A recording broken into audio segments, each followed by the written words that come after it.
Now, there's a parallel maybe with what you encounter in GCC.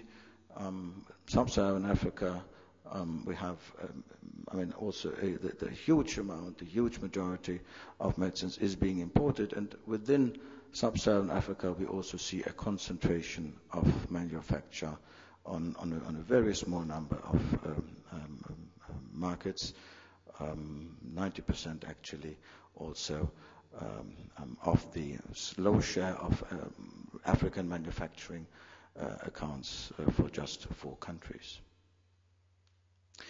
Now, all of these facts have been parallel, so to speak, at the at various levels, have resulted in a lot of more attentions being given to the pharmaceutical industry development on the international agenda. Now, one important trigger certainly was the WTO TRIPS agreement and the subsequent Doha Declaration on TRIPS and Public Health, which really tried to balance interests between public health with innovation, access to health on the one hand, with intellectual property rights.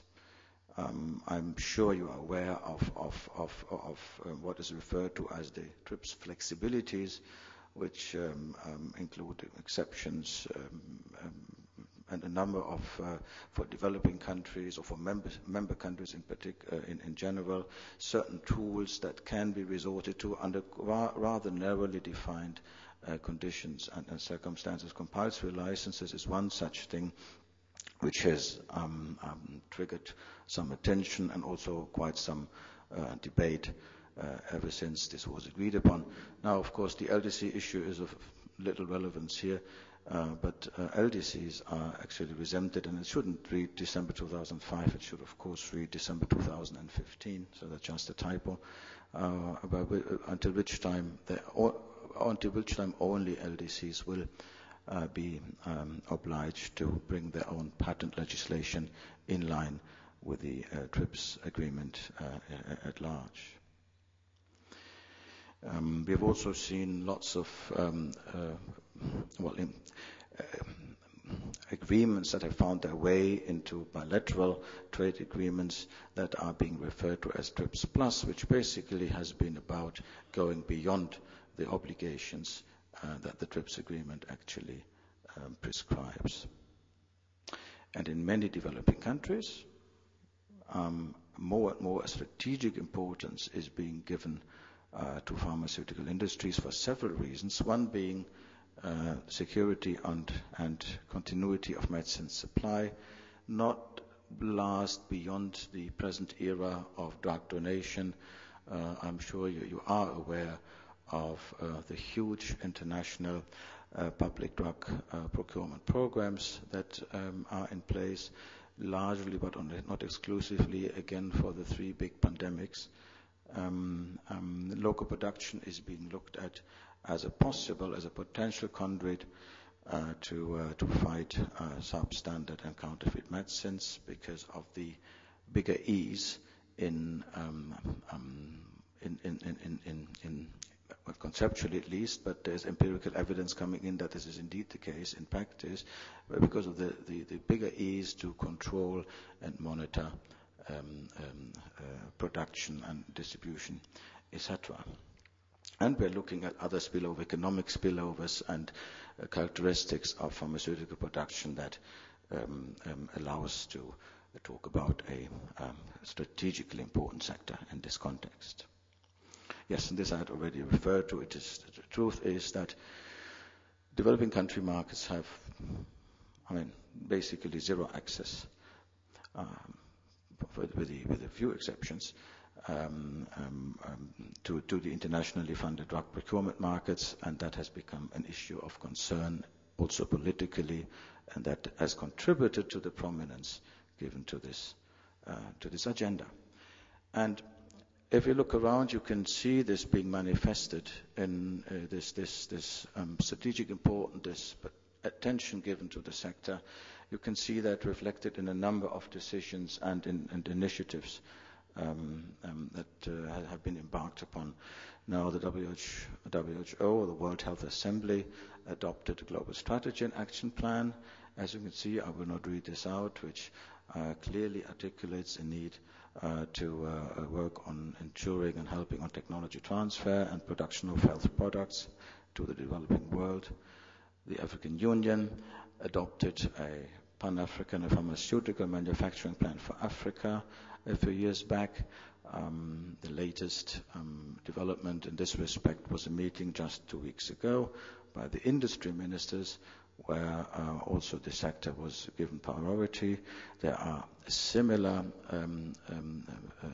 decisions, similar plans, similar strategies in place at the level of other sub-regional economic cooperations. SADC is one such thing, but also the East African Community and a number more. And a number of sub-regional regulatory and other regulatory harmonization and other cooperation agreements are run, such as by NEPAD. And plus, lastly, again, an increasing number of countries have adopted measures to, also at country level, to strategize on this sector and to give priority attention to it. Now, I'm not really sure what range, what selection of constraints that one typically finds when looking into other regions that have been actually that have been listed here. What of these constraints are also applicable to GCC and to what extent? So there is no ranking implied here, but finance, human resources are recurrent issues that everybody talks about, almost no matter where you ask and where you go. We're looking at issues of fragmented markets, of rather small market sizes that would best be overcome by enforcing regional cooperation, market integration, so as to increase markets. Obviously, there is this issue about an almost complete dependence on API imports. That's why I was particularly keen to learn about this one producer of a small part of APIs in this region, but that is because API are taken to account for a large part of total costs. It is important if there's no way to produce this commercially viably in your own environment, then you have a problem there. All right, it's the capacity of medicines regulatory authorities that really ensure and enforce adherence to quality standards. All of this is very often showing problems. Again, I must just leave it to you and to further debate as to what of all this is relevant and in what ways.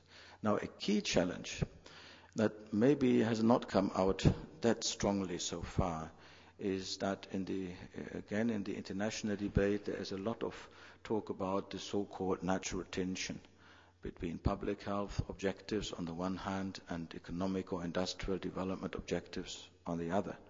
And it is true that from a strictly and very narrowly